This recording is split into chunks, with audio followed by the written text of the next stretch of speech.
programme vous est offert par Ilco Cash.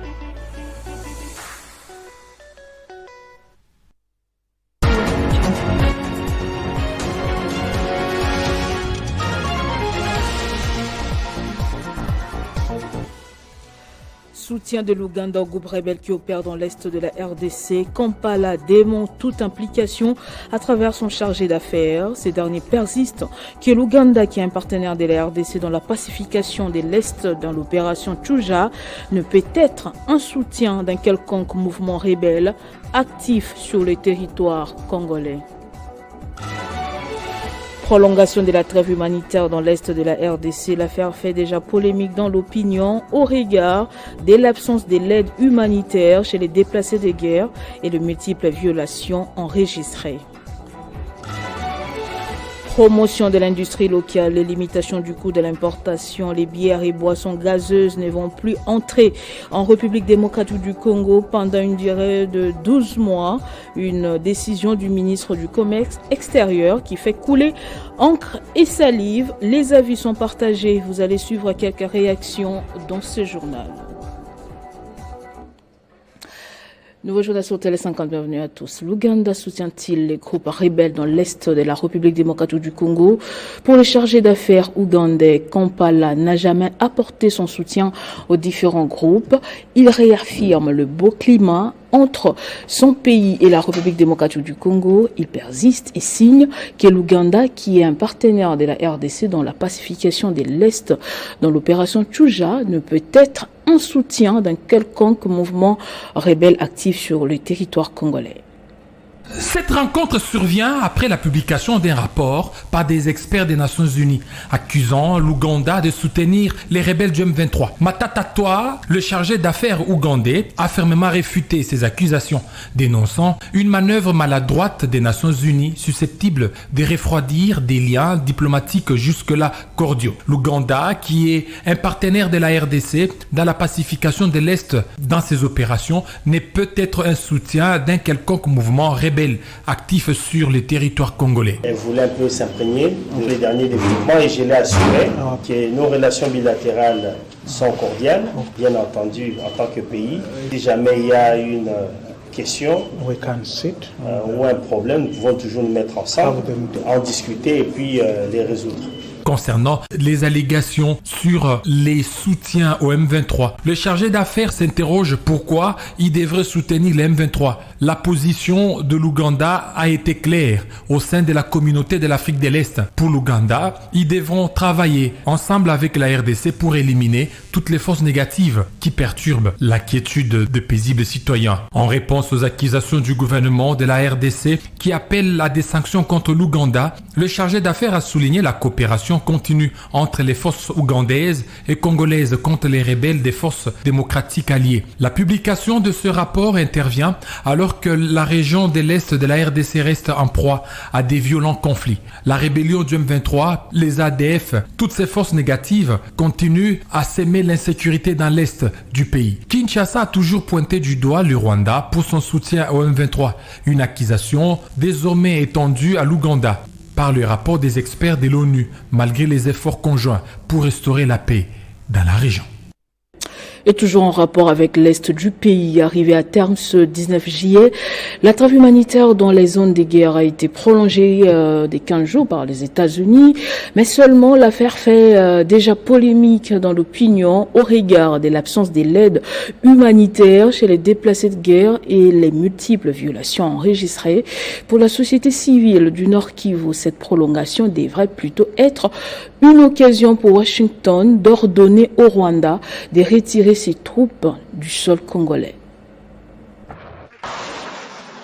La trêve humanitaire demandée par les États-Unis d'Amérique a été prolongée de 15 jours, en dépit des multiples violations par la coalition RDF M23. Et avant que les humanitaires et les gouvernements, le ministère des Affaires sociales et l'Action humanitaire n'aient eu le temps d'entrer en action pour secourir les millions de déplacés recensés dans la région. Au lieu des secours vantés, ce sont des véhicules de transport des troupes rwandaises que l'on a vu sillonner la région selon la société civile locale. Avant l'expiration de la première trêve humanitaire, la ministre des Affaires sociales, Action humanitaire et Solidarité nationale, Aziza Mounana Nathalie, était au four et au moulin, en train d'évaluer les besoins et difficultés de sa mise en œuvre. C'est ainsi qu'elle a réussi successivement à réunir tour à tour les équipes humanitaires pays, dont OCHA, les ONG, la Banque africaine de développement, l'ambassadeur plénipotentiaire de la Chine en République démocratique du Congo. Tous sont parvenus à ressortir plusieurs évaluations, à savoir des besoins en sécurité alimentaire, donc la nourriture, des besoins également en eau, hygiène et assainissement, des besoins en abri, mais également de l'assistance en protection. Il y a aussi la question des violences basées sur les genres. Parce que du fait des mouvements des populations, il y a des personnes qui sont victimes des violences sexuelles. Il faut vraiment leur apporter assistance, explique Aziza Mounana, à chaque fois qu'elle recevait ses hôtes, qui a aussi insisté que cette prolongation devra permettre au gouvernement de la RDC par son ministère d'acheminer les besoins aux sinistrés dans le tout prochain jour. Alors que la République démocratique du Congo sollicite une aide appuyée de la MONUSCO sur la force de la SADC engagée contre l'envahisseur rwandais, Washington s'y est opposé sous prétexte qu'un tel soutien pourrait compromettre une solution politique à la crise dans l'est de la République démocratique du Congo. Sur terrain, la société civile demande aux USA de faire pression au Rwanda afin que ce dernier retire ses troupes sur les sols congolais. Le bureau de l'Assemblée nationale a tenu une matinée d'échange entre les parlementaires, les acteurs de la société civile et les partenaires techniques et financiers au Palais du Peuple sous les thèmes agenda, genre, droits des femmes et filles en RDC, défis, opportunités et perspectives. Cette initiative s'inscrit dans un contexte où la République démocratique du Congo fait face à de nombreux défis liés au respect des droits des femmes et des filles. C'est la salle du banquet du Palais du Peuple qui a servi de cadre à la matinée d'échange entre les parlementaires, les acteurs de la société civile et les partenaires techniques et financiers. Nous allons nous y pencher et faire de notre mieux pour qu'il y ait un suivi. En fait, je crois que c'est un problème de suivi auprès des différents ministères qui auront la charge d'accompagner les ONG, d'accompagner les structures qui travaillent pour le bien des femmes et la promotion des femmes. Je crois que c'est plutôt un problème de suivi et les écouter, les convoquer. Et vous savez un peu que ça prend du temps et surtout la bonne volonté de l'exécutif. Donc nous allons faire un effort pour que cela soit fait ainsi. Mais sinon les moyens sont là habituellement pour que les ministères accompagnent les ONG sur terrain en faveur des vulnérables, des femmes et des personnes du troisième âge. Organisé par le bureau de l'Assemblée nationale, composé notamment du rapporteur, le rapporteur adjoint, les questeurs adjoints, sous les thèmes agenda genre, droits des femmes et filles en République démocratique du Congo, défis, opportunités et perspectives. Cette activité avait pour objectif de renforcer la collaboration pour l'avancement des droits des femmes et jeunes filles. Mais ça ne doit pas être seulement un travail des ONG. Ça doit être d'abord un travail institutionnel. Il est important qu'une structure permanente de suivi dans la production de lois veille aux principes qui sont dans la Constitution. Empêché pour des raisons d'État, le président de l'Assemblée nationale, Vital Kamerhe, a été représenté par le rapporteur Jacques Njoli qui a ouvert et clôturé ses assises. Le ministre d'État, ministre de la Justice et garde des Sceaux, Constant Mutamba, a à nouveau porté son attention aux différentes victimes des dérives judiciaires en République démocratique du Congo ce jeudi. C'est sous l'accompagnement du Bureau des consultations populaires pour les victimes de l'injustice en présence de certains élus nationaux et personnels de l'appareil judiciaire. Des anecdotes inouïes sous une ambiance vivement émotive, les victimes, chacun à son tour, ont exposé leurs inquiétudes au garde des Sceaux. Dans les différentes déclarations, les victimes réclament justice et encouragent les ministres d'État, ministre de la Justice, Constant Mutamba, à poursuivre cette action. Après avoir marqué leur gratitude pour sa disponibilité, surtout pour les risques qu'il entreprend d'être devant le public, même aux heures tardives. Un bon thérapeute de l'appareil judiciaire, le ministre d'État, ministre de la Justice, a promis de mettre toutes les batteries en place pour redorer l'image de ces secteurs. Saisissant l'occasion, il a lancé une mise en garde à l'égard de toutes les personnalités tant civiles que militaires citées lors des consultations, de prendre toutes les dispositions nécessaires afin de remettre chacun dans ses droits avant que la justice ne s'en occupe. Esengeli, état de droit, ezala sous slogan T. État de droit, esengeli, emi matérialisé. Na biso mikonzi, bozo imaginer te le fait kaka ngana beaucoup tananangai ndenge nini eza curatif pona ba justiciable belé komona ka koyoka kopesa kaka justiciable litoi d'ici lobby bokomona pe ba effet belé déjà. Il s'est dénoté qu'un groupe de victimes qui sont passées par ces consultations est venu présenter ses remerciements au ministre d'État pour la solution trouvée dans leur dossier. Ces consultations populaires se tiennent chaque jeudi au Palais de la Justice.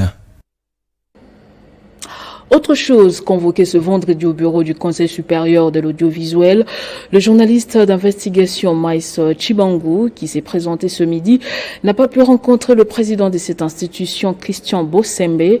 Il dénonce un acharnement contre sa personne après la réalisation d'un document qu'il a rendu public il y a quelques semaines qui met en cause la gestion de l'inspecteur général des finances. Je veux une plainte par rapport à mon documentaire. Je pensais que cela aurait été le sujet aujourd'hui, mais j'ai trouvé personne. Maintenant, moi, je vais y aller. Le ministre de Justice, à qui j'ai demandé une audience, n'a pas encore daigné me recevoir. J'irai à son bureau la semaine prochaine. Je suis fatigué qu'on me convoque partout. J'ai fait un documentaire que j'ai rendu public. Ok? J'appelle les confrères journalistes. J'appelle les ONG. Maintenant, je demande votre soutien. Je demande le soutien de la communauté, de tous les Congolais, même les Congolais de la diaspora. La semaine prochaine, je vais vous donner une date. Nous allons marcher. Si c'est au parquet, si c'est au tribunal, j'irai partout, qu'on m'arrête pour le documentaire et que... Je veux qu'on me juge. J'ai fait un documentaire. S'ils pensent que c'est une diffamation, s'ils pensent que j'ai menti, s'ils pensent que j'ai trompé, mais qu'on me juge. Présidentiel Martin Kanda, le père fondateur de l'ISIPA, est décoré ce vendredi à titre posthume par la chancellerie des ordres nationaux à Kinshasa. Une grande joie pour les bénéficiaires des actions de cette icône d'université des Rénaux qui a laissé à la postérité un héritage scientifique énorme dans le domaine de l'informatique et programmation. Décédé en juillet 2020 à Kinshasa, le PDG et père fondateur de l'Institut supérieur de l'informatique, programmation et analyse a longtemps joué un rôle dans la formation de l'informatique et la programmation. Représenté par son fils Martin Kanda, en présence de toute la communauté estudiantine des l'ISIPA, la chancellerie des ordres nationaux de la République démocratique du Congo n'est pas restée silencieuse face aux empreintes qu'a laissé l'icône de la formation des professionnels de l'informatique.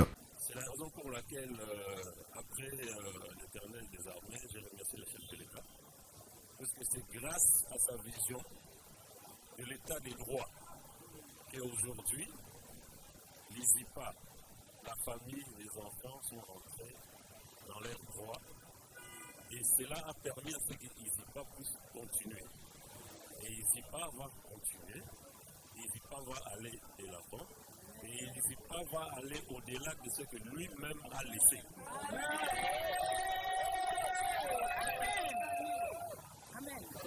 l'ISIPA a été une œuvre de Dieu, c'est un plan merveilleux de Dieu. Et Dieu a permis, a prévu, parce qu'après lui, le père fondateur, et son œuvre puisse continuer. Donc pour cela, vous avez vu comment nous allons fonctionner cette année. Et aujourd'hui, j'aimerais plus parler de lui et de ceux qui l'ont succédé. Après la lecture de l'ordonnance présidentielle l'élevant à titre posthume au titre des commandeurs de l'Ordre national des héros nationaux Kabila Lumumba pour les éminents services et mérites rendus à la nation congolaise. Revenu au pays, Martin Ekanda a travaillé quelques années à l'université de Kinshasa avant de prendre la courageuse décision de créer un institut spécialisé en informatique dénommé ISIPA en 1975, où plusieurs informaticiens de la République démocratique du Congo sont formés jusqu'à ces jours. Je le disais au sommaire, les bières et boissons gazeuses ne vont plus entrer en République démocratique du Congo pendant une durée de 12 mois. La décision a été prise par le ministre du Commerce extérieur, Julien Paluku. Selon lui, c'est pour promouvoir l'industrie locale et limiter le coût de l'importation. Mais quelles sont les implications directes de cette mesure? Quel impact aura-t-elle sur la vie économique du pays? Christian Kalonji a donné la parole au Quinois et à un expert économique. L'annonce de cette décision a été accueillie diversement par le public quinois, consommateur de ces produits brassicoles. Si pour beaucoup, elle est à encourager puisqu'il faut consommer localement en vue de soutenir l'entrepreneuriat local, pour d'autres par contre, elle n'est pas la bienvenue. Oui, c'est une bonne chose. Il faut que notre bière locale puisse aussi puisse être consommée plus que la bière importée. Quand vous faites la comparaison Heineken et Primus, c'est presque la même. Et comment vous aimez donner l'argent aux étrangers? Normalement, c'est une déception. Selon le ministre du Commerce extérieur qui justifie sa décision, l'interdiction de l'importation des bières et boissons gazeuses permettra de réduire la facture d'importation, protéger l'industrie locale et accroître ses performances, ainsi que lutter contre la fraude à l'importation qui persiste encore dans des postes frontaliers de la RDC. Mais l'expert économique Alain Boulodjoa s'interroge à haute voix. Est-ce que le gouvernement peut-il nous rassurer d'avoir la maîtrise, n'est-ce pas, de la demande réelle au niveau national? Est-ce que le gouvernement a-t-il la maîtrise du volume de production au niveau local? Est-ce que le gouvernement a-t-il la maîtrise de la quantité importée par an, justement pour que nous arrivions à rationaliser le raisonnement? Est-ce que le gouvernement a-t-il la maîtrise du niveau ou sinon de la valeur ajoutée apportée dans la production et même dans l'importation pour que nous sachions si effectivement la décision pouvait être justifiée? Parce que ce sont là les éléments essentiels qui peuvent justifier ou non la décision d'interdiction de l'importation ou non. Coca-Cola, Heineken ou encore Bavaria font partie de ces produits d'importation concernés par cette mesure. Le ministre du Commerce extérieur a invité les différents services étatiques dont la DGDA, l'OCC et la DGM à veiller à l'application stricte de cette décision.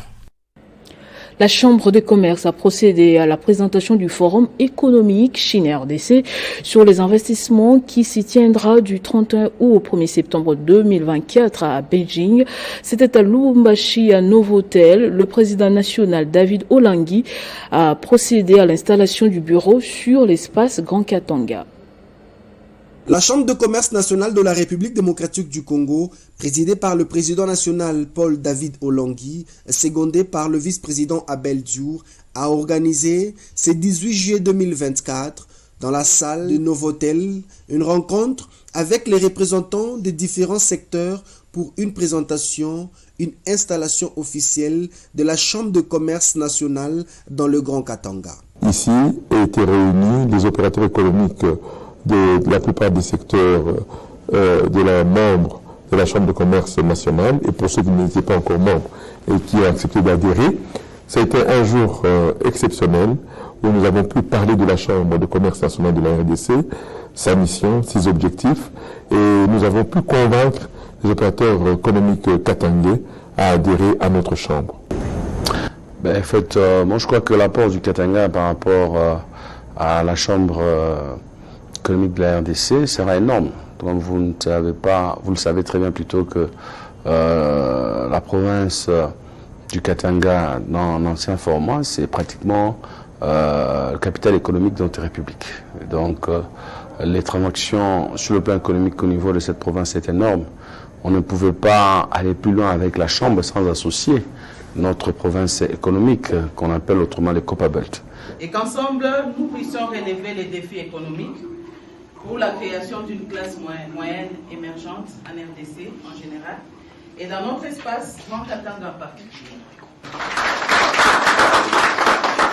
Après l'introduction tour à tour de la coordinatrice provinciale Grand Katanga et du vice-président national, l'orateur a remis le micro à l'Assemblée et les participants se sont exprimés à tour de rôle et chacun a trouvé satisfaction à toutes ses préoccupations.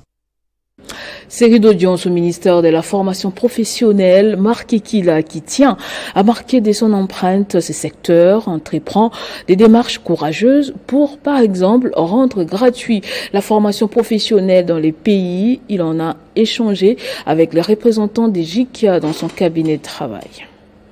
Une formation professionnelle efficace passe par la construction des centres modernes et équipements de qualité. C'est dans ce cadre que Marc Ekila s'est entretenu avec Seki Kazuki, représentant résident adjoint JICA RDC, l'idée étant d'ouvrir des discussions pour un accompagnement différent de celui assuré à l'INPP, dont la gestion revient au ministère de l'Emploi et Travail. La perspective d'une formation professionnelle gratuite en RDC taraude l'esprit du ministre Marc Ekila, qui en a fait part au directeur général du Fonds de promotion de l'éducation et de la formation lors d'un entretien ce mercredi. Pour Guiwembo Lombela, le FPEF peut être d'un appui nécessaire dans la viabilisation du secteur de la formation professionnelle, l'objectif phare de Marc Ekila. Nous avons passé en revue quelques éléments de la mission du fonds et parmi ces éléments, le ministère est bénéficiaire de nos appuis et aussi nous avons regardé dans le futur qu'est-ce que nous pouvons préparer.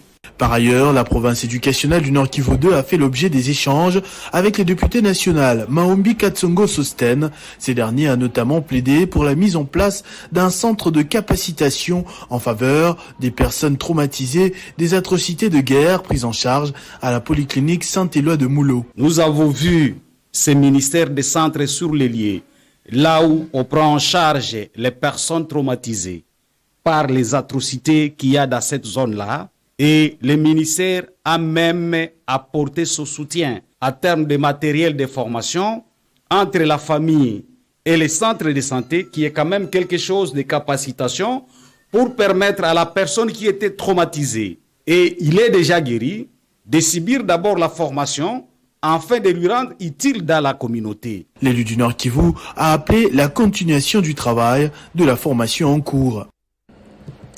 Après sa notification par le ministre des Finances Doudou Fouamba, le nouveau directeur général adjoint en charge des questions techniques de la DGRAD, Kankou Mulumba Félix Médard, est entré en fonction. C'est à l'issue de la cérémonie de son installation organisée au bâtiment des 7 régies financières. La Direction générale des recettes administratives, judiciaires, domaniales et des participations DGRAD est dirigée par un directeur général qui est assisté de 2 directeurs généraux adjoints. Ils sont nommés et relevés de leurs fonctions par ordonnance du président de la République. C'est dans ces cadres qu'après son élévation au rang du ministre des Finances, l'ancien directeur général adjoint chargé des questions techniques de la DGRAD, Doudou Fouamba Likonde, a désigné provisoirement M. Kankou Mulumba Félix Médard pour lui remplacer à ses fonctions au sein de cette régie financière. Le chef de l'État, Madame la Première ministre, Son Excellence, Monsieur le ministre ayant les finances dans ses attributions, m'ont promis à ces postes. C'est pour relever les défis et rendre à l'État ce que nous devons lui donner en termes de fiscalistes, en termes de fonctionnaires qui doivent davantage mobiliser les recettes. Vous savez qu'on considère la DGRAD comme étant la 3e régie financière. Outre son DA en sciences économiques et son expertise technique, M. Kankou Mulumba Félix Médard a fait ses preuves en tant que CD à la direction urbaine Kinshasa-Est et en tant qu'inspecteur à l'inspection générale des services et membre de la cellule des directeurs conseillers. La cérémonie de son installation s'est déroulée à la direction générale de la DGRAD dans une ambiance bon enfant.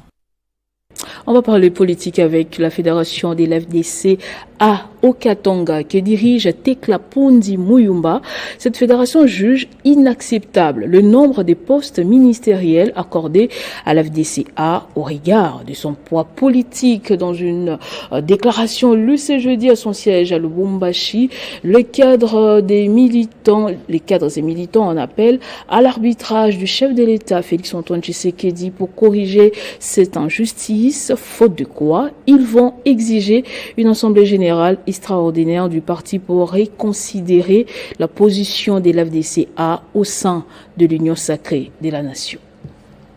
Considérant les résultats des élections législatives nationales, provinciales, municipales et sénatoriales, étant entendu qu'en termes de ces scrutins combinés de 2023, notre regroupement AFDCA a obtenu 40 sièges à l'Assemblée nationale, 77 à la députation provinciale, 94 au municipal et 13 au sénatorial.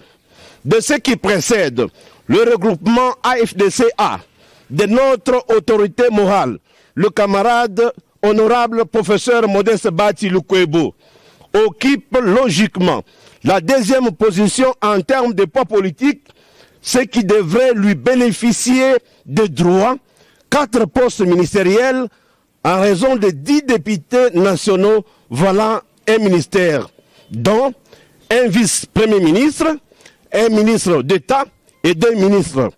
En fonction de son poids politique et de sa constance dans l'accompagnement tout azimut et sans relâche du chef de l'État depuis son premier quinquennat. De ce fait, déclarons et exigeons ce qui suit.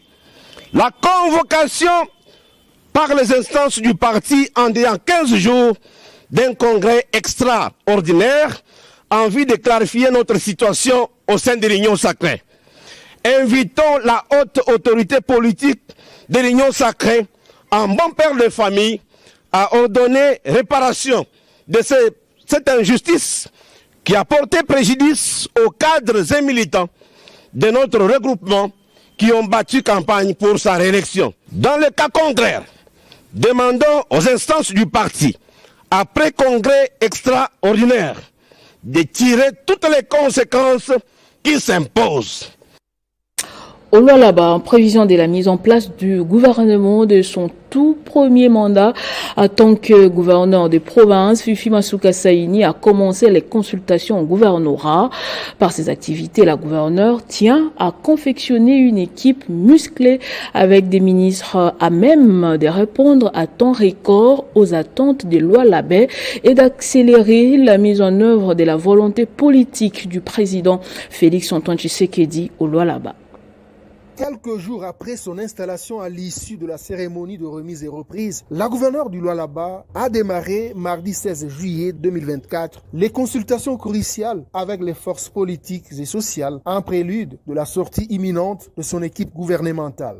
En présence de son adjoint, Clément Moufundi Tinat Karl, Fifi Masuka Saini a tout d'abord échangé avec les membres de la coordination provinciale de l'Union sacrée de la nation sous la conduite d'Olivier Chimwanga. Il a, au sortir de cette rencontre, invité tous les partis politiques de l'UCN et de Lualaba à l'unité, car la gouverneure Masuka mettra en place un gouvernement fédérateur.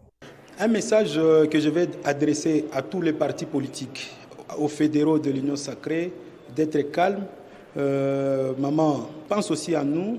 Fifi Masuka Saini étant l'autorité qui tient à valoriser les personnes vulnérables, a à cet effet discuté avec cette catégorie de ses administrés à qui elle a réitéré sa ferme détermination à trouver des solutions aux problèmes qu'ils rencontrent. Suivant sa série de consultations, l'autorité provinciale a également eu des échanges avec les responsables des 3 fédérations locales du parti présidentiel UDPS Tshisekedi, à savoir les fédérations Lualaba 1, Kolwezi 2, 10e rue et Lualaba 2 rural. Selon Fana Moussango Saïza 9, porte-parole de la délégation, toutes les fédérations devront accompagner le gouvernement Masuka qui sera mis en place afin de permettre à Fifi Masuka de consolider les acquis du président Tshisekedi Tshilombo. Nous venons d'échanger avec l'autorité provinciale. La première des choses, nous avons présenté nos félicitations par rapport à sa brillante élection. Et deuxièmement, il nous a présenté les quelques axes sur lesquels elle entend mener sa politique publique. Masuka Saini a clôturé la journée par recevoir les députés provinciaux et au cadre des regroupements politiques A24, A25 et Union des nationalistes AN au Lualaba. Direction le Sud Kivu, Lugushwa, dans les territoires de Mwenga, a été la dernière étape de la tournée des remerciements à sa base pour les députés nationaux Trésor Mutiki Lutala. Le représentant de ces territoires à l'Assemblée nationale a eu tout son temps pour vivre à lui-même les réalités de cette partie du pays. La population a tout dit, leur élu, plutôt son élu, et les recommandations seront transmises au bureau de la Chambre basse du Parlement.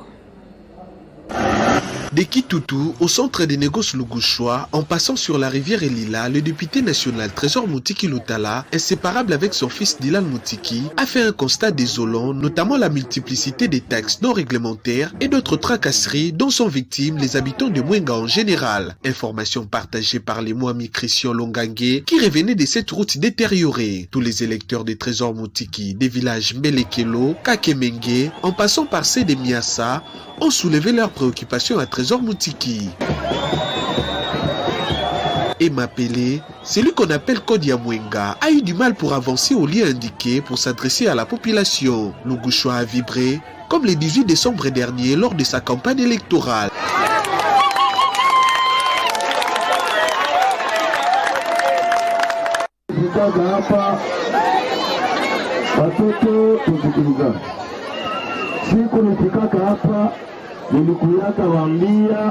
Dans son mot comme partout où il est passé, Trésor Mutiki Lutala a dit avec tout son cœur merci aux habitants de ces centres administratifs avancés des Mapalais. Ensuite, il leur a promis que ces deux initiatives parlementaires contre les ministres des Mines et des ITPR sur les irrégularités autour des exploitations des minéraux dans son fief électoral par et aussi où sont partis les fonds décaissés du projet 100 jours du chef de l'État Félix-Antoine Tshisekedi. Ces deux questions écrites déposées au bureau de l'Assemblée nationale auront une suite favorable. Il a appelé en outre les autorités des Mapalais de toujours créer un climat de convivialité avec la population. Trésor Mutiki Lutala rentre à Kinshasa avec les interrogations de sa base électorale qui seront accouchées dans son rapport des vacances parlementaires. Non loin de là, les déplacés des guerres installés au camp des Roussayo dans les territoires de Nyiragongo, Nord Kivu, ont bénéficié ce vendredi d'une assistance en vivres et non-vivres de la part de Claude Nyamugabo, ancien ministre de l'Environnement et député national, aussi président national du parti politique Front pour un Congo nouveau. C'est pour répondre à l'appel à la solidarité nationale du président de la République Félix-Antoine Tshisekedi pour soutenir les déplacés qui ont fui la cruauté des terroristes du 1-23. Accompagné des membres de son parti politique Front pour un Congo nouveau, Claude Nyamugabo a effectué une descente au camp de déplacés de guerre de Roussayo. Nous sommes en territoire de Nyiragongo. Sur place, il s'est rendu compte de la souffrance que traversent ces déplacés et il a écouté leurs doléances. Puis, l'ancien ministre congolais de l'Environnement est allé remettre des vivres et non-vivres à ses compatriotes congolais qui ont fui la guerre du M23. Claude Nyamugabo donne ici l'objectif de sa mission au Nord Kivu. Le geste que je viens de poser ici à l'intention de déplacer nos compatriotes de Roussayo s'inscrit dans le cadre de l'appel à la mobilisation générale lancée par le commandant suprême, chef de l'État, Félix-Antoine Tshisekedi Tshilombo, appelle à la mobilisation générale derrière lui, soutien au FRDC, mais aussi appelle à la solidarité entre nous Congolais. Et c'est dans le cadre de cette solidarité que les partis que je préside, le Front pour un Congo nouveau, FPCN, vient de remettre des vivres et des non-vivres à nos compatriotes qui sont dans ce camp. Nous sommes venus leur dire qu'ils ne sont pas seuls. Les bénéficiaires ont salué ce geste de la part de Claude Nyamugabo, président du parti politique FPCN. Peu avant cette descente, Claude Nyamugabo est allé présenter ses civilités au gouverneur militaire ad intérim du Nord Kivu, le général-major Peter Chirimwami. Les discussions entre ces personnalités ont tourné autour de la crise humanitaire que traversent de nombreux déplacés de guerre. Et ce journal est terminé. Place au rappel des titres. Soutien de l'Ouganda au groupe rebelle qui opère dans l'est de la RDC. Kampala dément toute implication à travers son chargé d'affaires. Ce dernier persiste que l'Ouganda, qui est un partenaire de la RDC dans la pacification de l'est dans l'opération Tchouja, ne peut être un soutien d'un quelconque mouvement rebelle actif sur les territoires congolais. Prolongation de la trêve humanitaire dans l'est de la RDC. L'affaire fait déjà polémique dans l'opinion au regard de l'absence de l'aide humanitaire chez les déplacés de guerre et les multiples violations enregistrées. Promotion de l'industrie locale, les limitations du coût de l'importation, les bières et boissons gazeuses ne vont plus entrer en République démocratique du Congo pendant une durée de 12 mois. Une décision du ministre du Commerce extérieur qui fait couler encre et salive. Les avis sont partagés. Vous avez suivi quelques réactions dans ce journal. Merci de nous avoir suivis partout. L'information reste en continu et en temps réel sur votre télévision.